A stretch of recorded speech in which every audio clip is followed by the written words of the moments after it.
As someone with ADHD, I find myself always engaged in introspection. I sometimes try to figure out why it is that some art resonates with me more than another. And while yes, some of it comes down to personal taste, but it also seems that it is common for people with ADHD to seek out a deeper emotional engagement in certain types of art or media. And nothing lights up my brain like a Christmas tree more than a challenging video game. While yes, other challenges also do, but in this video I wanted to talk about how ADHD affects not only game development but also the enjoyment of certain video games, at least when it comes to my own experience. Something that I've found over the years is that games built with an arcade philosophy feel more fulfilling for me as someone with ADHD. Some of the aspects I find particularly important in arcade-style games, at least the ones that appeal to me, they typically provide immediate feedback and rewards. Kill that monster, get your reward, and bonus dopamine if the monster has a challenging moveset that you have to learn and master in order to survive. It's got this sense of clarity and straightforward goals that reduces fatigue and boredom. What I like about this is that it doesn't have a quest log. There isn't a list of chores for you to do. You don't have to go all the way across the map to talk to a Khajiit named Jazargo in some tower. There's an emphasis on high-paced action to keep you engaged, and most of the time it requires mastery and skill over the game's mechanics in order to progress. It also has high stakes, like you get punished for not mastering the gameplay. There's also minimal narrative downtime. You could just skip the story and enjoy the gameplay. I know I did not read every single item description in Darksouls the first time I ever played the game, but it's cool that it's there to give you context for what's going on in the game. There are a lot of games that have this in common, and they happen to be the ones I enjoy the most. Games like Cuphead, Blazing Chrome, Contra, or even Eldenring. They feel like they're steeped in that old school arcade philosophy, and when your character levels up, it also feels like you level up, not only in your own skill, but your knowledge of how the game works. Like, I'm sure a second playthrough of Dark Souls might be easier for you, not because your character's stats or anything like that, but because of your own knowledge of where the enemies are, their moveset, and how to dodge exactly on time to not get hit.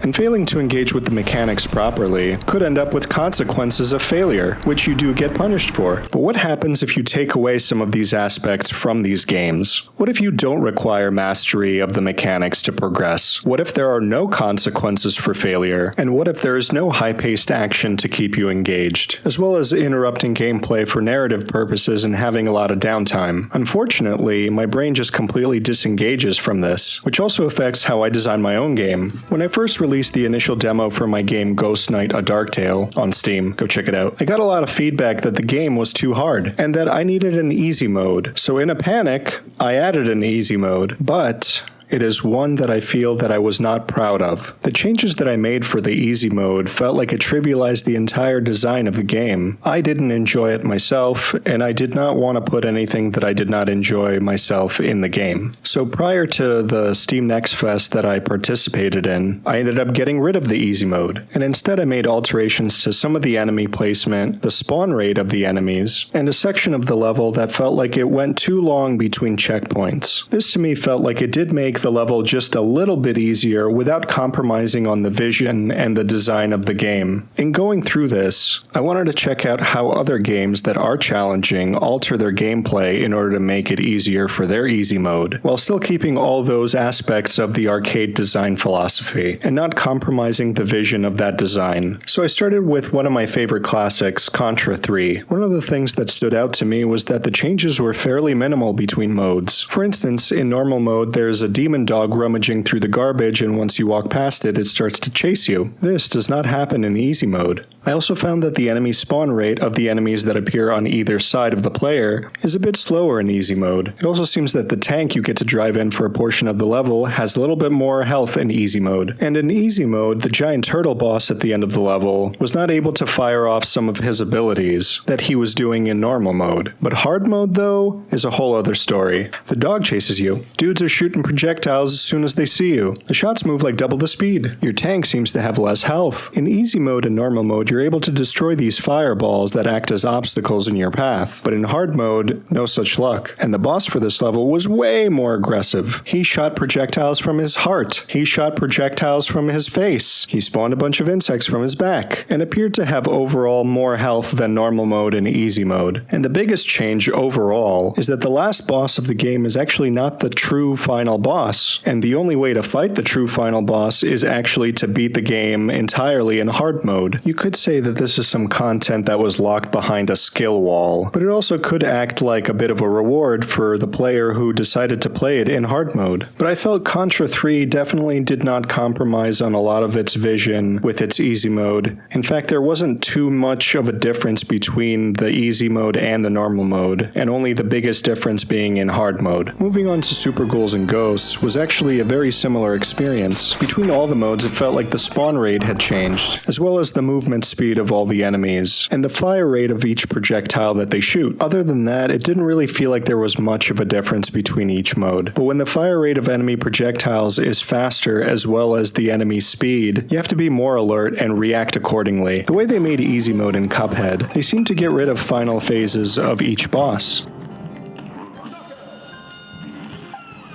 But if you beat each boss in easy mode, you're actually unable to face the final boss and beat the game, unless you beat every boss in normal mode. So in that way, it's kind of similar to what Contra 3 did. Moving on to Ghosts and Goblins Resurrection, I found to possibly be the worst easy mode of all the easy modes that I've tried. Sure, they did some things similar to the other games like decreasing the spawn rate, decreasing the speed of the enemies, as well as even not spawning them to begin with, but it also completely trivializes the gameplay by not having any consequences for failure. You can pretty much just fail your way across the entire level until you get to the final boss, in which case you could just get killed 100 times and not have any consequences for it. One thing that I thought was kind of funny was that in easier modes, I ended up playing more sloppy and took more damage. Through this, I think I got a pretty good idea of what I would like to do for my easy mode and what I can alter without compromising the vision of the game. I think the idea of having difficulty modes can be fine, depending on how they're implemented and what is altered, as long as it doesn't compromise that core gameplay loop. But with ADHD, it definitely does become difficult to make these kinds of decisions. If games are art, and art is a series of decisions in a creative process meant to express oneself, and those decisions are guided by a brain that is always like, give me the most extreme thing all the time, it becomes difficult to balance between what is satisfying to me and the design that is satisfying to the player. Oh no!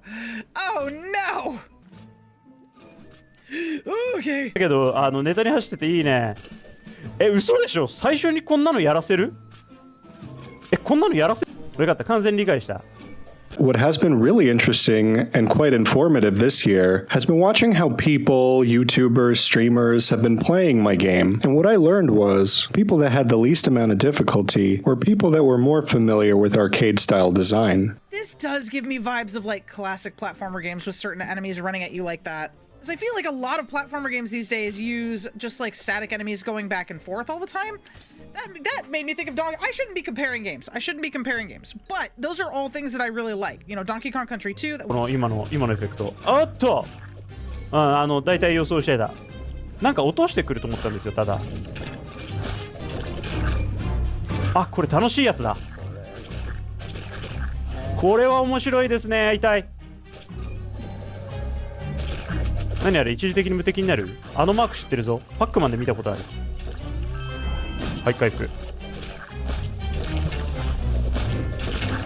あ、これ忙しくていい。楽しい。これはいいですね。分かってますね。はい、はい、はい。楽しいですね。 In one instance, one of the players ended up getting pretty far in the demo, but decided to cut it short and go to bed and try again the next day. And on the second day, they found that the game was much easier, having gained the knowledge and the skill from the previous day. Yes! I saved my last bomb for the end! We did it! Oh my god, we did it! Oh my god, we did it! Which I would say definitely fulfills one of the design goals for me, which is to have the player get better at the game and not just the character. Games are like no other medium, and I do find it kind of interesting and in some ways silly that we get to customize our experience of an art form. Imagine having control of how scary a horror movie is. Would you edit out a bunch of the movie? What are the scariest scenes? What's scarier for you is maybe not as scary to someone else. That doesn't look very scary. Or even weirder, imagine customizing the amount of death growls and blast beats in a Taylor Swift song. Just some silly thoughts. Anyway, Happy New Year. Jesus Christ.